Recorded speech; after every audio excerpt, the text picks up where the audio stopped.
Some years ago, I was very lucky to find a copy of the Handbook to the Rivers and Broads of Norfolk and Suffolk by G. Christopher Davies. It was by no means a first edition, in fact it was an 18th edition, but still dated from 1891. And the good thing was that Jarrold and Sons had included a map in the guide, showing the rivers and the broads, as well as the rail tracks as they were at the time. And so it was with this we decided that we were going to retrace some of these steps and take our excursion into the Broads and explore a little bit further with a new set of eyes.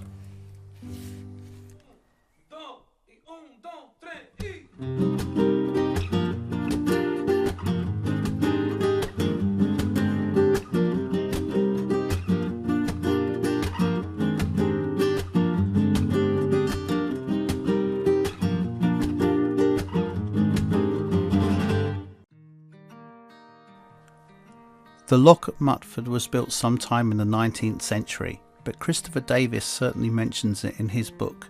But rather than describe it as the way into the Broads, he describes it as the lock to allow boats out through Lake Lothing and onwards through Lowestoft to the sea.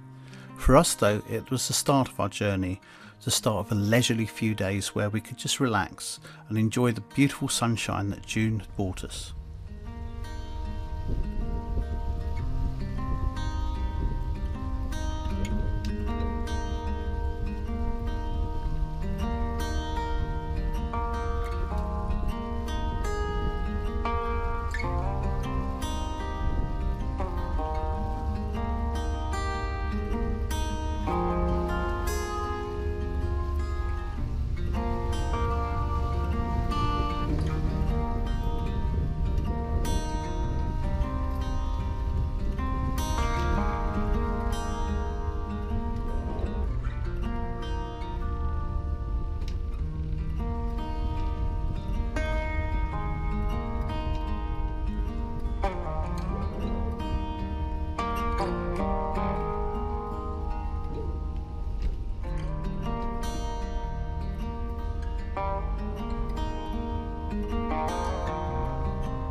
Just a short step away from Mutford Lock is Alton Broad Yacht Station, and that's where we'd planned to spend our first night, meeting up with some friends we hadn't seen for a very long time and having an evening meal. It was a great first day, not too far to travel, but it was just right.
We'd awoken to one of those magical summer days that you just can't waste with boating.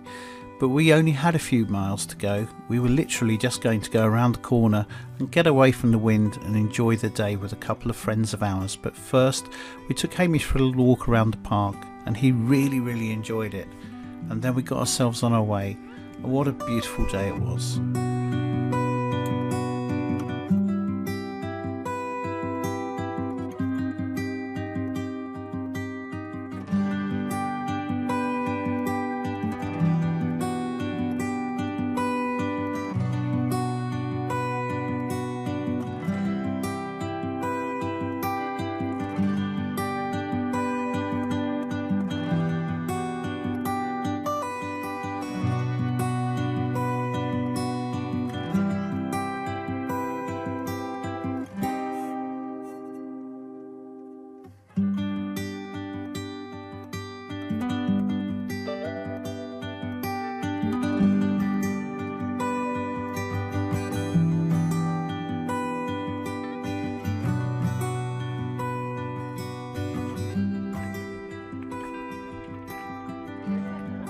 After a short cruise, we found ourselves moored safely along the riverbank, and it was wonderful to have our dear friends Lily and Si on board for the afternoon. Hamish decided today was the day that he was going to take himself for his very first swim as well, closely followed by his very first dockside shower. He wasn't getting back on board. He really needed that shower. And then the magical thing happened. Lily and Si decided today was the day that they were going to get into the water and have a little row. It was just wonderful, smiles all round, and what a wonderful day and memories to hold.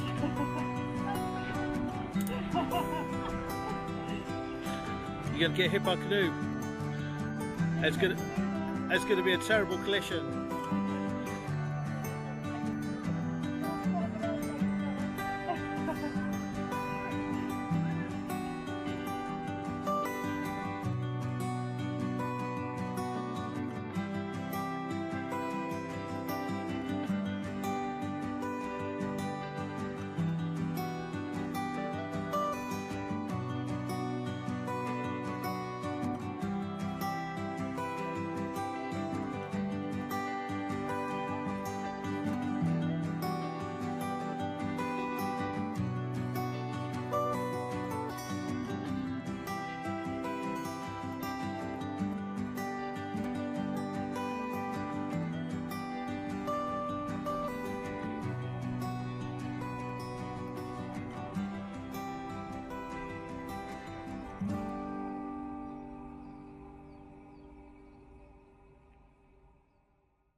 We set off really early, and it was already a really hot day.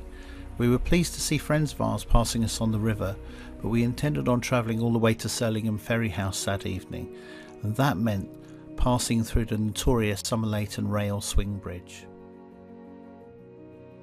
The rail bridge at Somerleyton is a dual-track single-pivot bridge that was built to a standardised design and similar to others found in the Broadland area.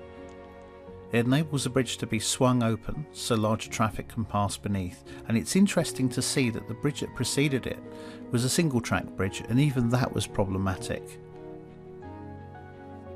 It was refreshing to read that Christopher Davies back in the late 1800s described Somerleyton as the most difficult bridge, especially when wind and tide were against you.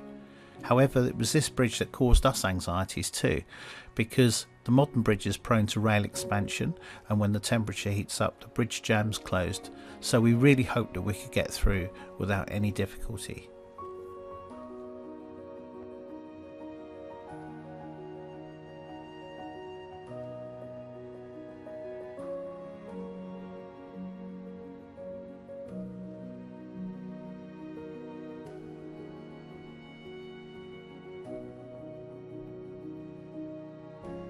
We were so lucky that morning.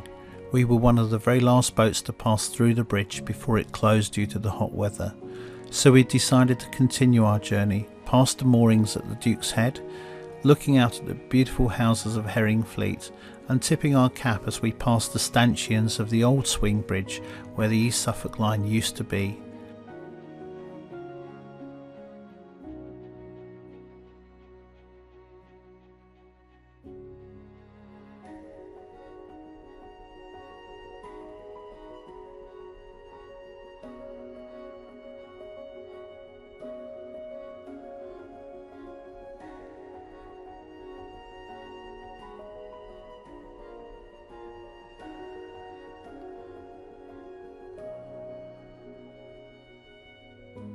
It wasn't long before we got to another swing bridge at Reedham, but this time we were pleasantly surprised to find it open. As we continued past the quay, it really did dawn on us that many people were choosing a staycation this year, as there wasn't a single space that wasn't occupied by a hire boat.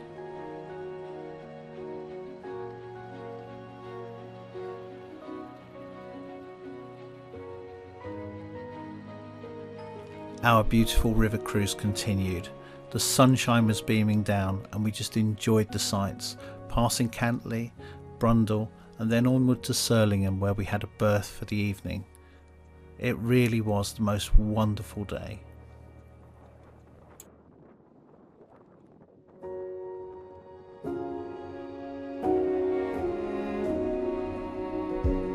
You say take me on a treasure hunt. I long for something new.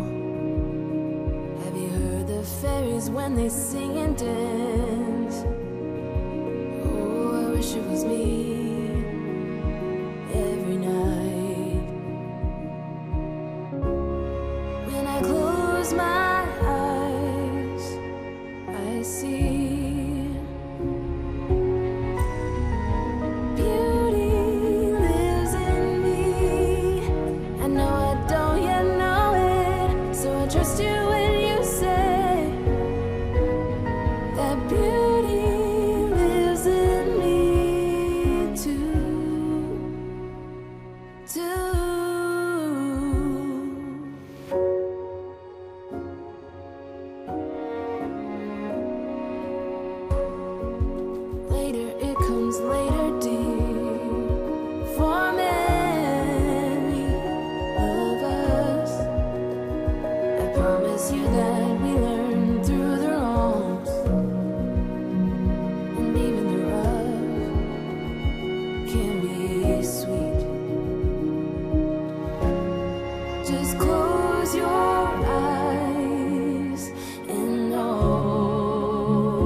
My trusty old guidebook remembers a time when the ferry still ran at Somerleyton.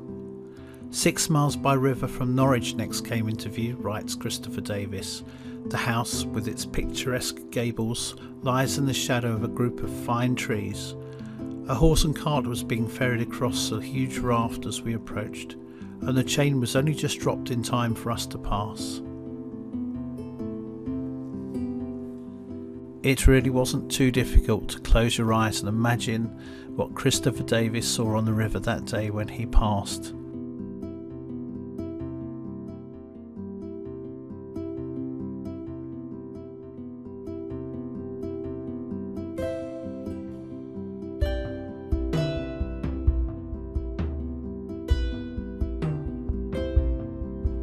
With no real plans for the day, We took a very slow cruise up to one of our favourite mooring spots at Bramerton Common and just spent a few hours whiling the day away before returning to Somerleyton Ferry later in the evening for a lovely meal and a lovely evening walk.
Just a short walk away from Somerleyton Ferry is the resting place of Ted Ellis, probably Norfolk's most famous naturalist.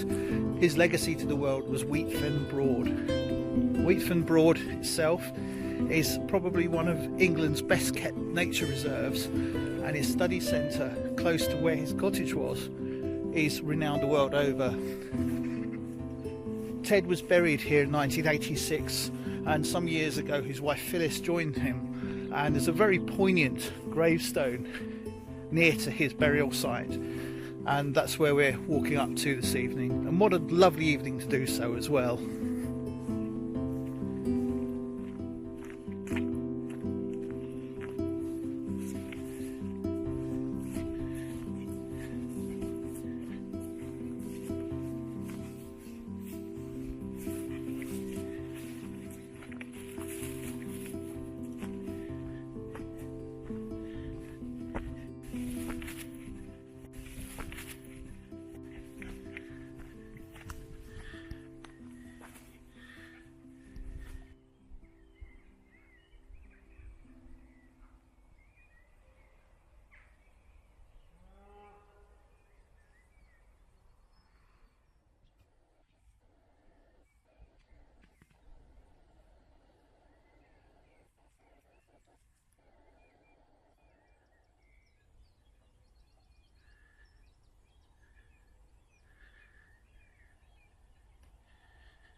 Our time off was coming to an end, and so we started to make the slow journey back home, but not before we'd taken an excursion into Somerleyton Broad, a beautiful expanse of water which is just perfect for popping an anchor down and whiling the day away doing nothing.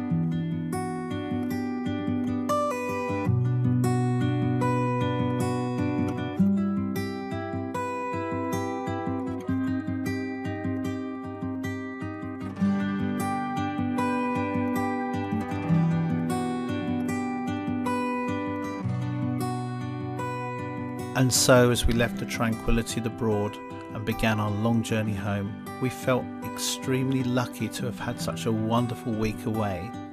We also thought back about all the other times that we'd visited the Broads as well, our friends and our family, and the wonderful people that just add to our lives and make our lives feel so complete. Don't wanna sleep tonight at all. Just wanna watch them stars fall. But you don't wanna try to make up dreams just to be seen. I wanna lay here beside you, all quiet. Fire breath and open sky. It's not what we know, It's where we go. I grow wings and tell her goodbye. Oh, it's not what we see, it's what we choose to be.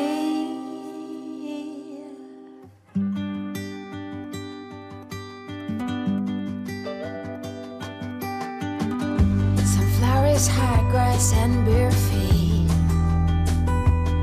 Oh, but you each second is a treat. I keep my balance next to you. It's true. Nowadays there's nothing I wouldn't do for you.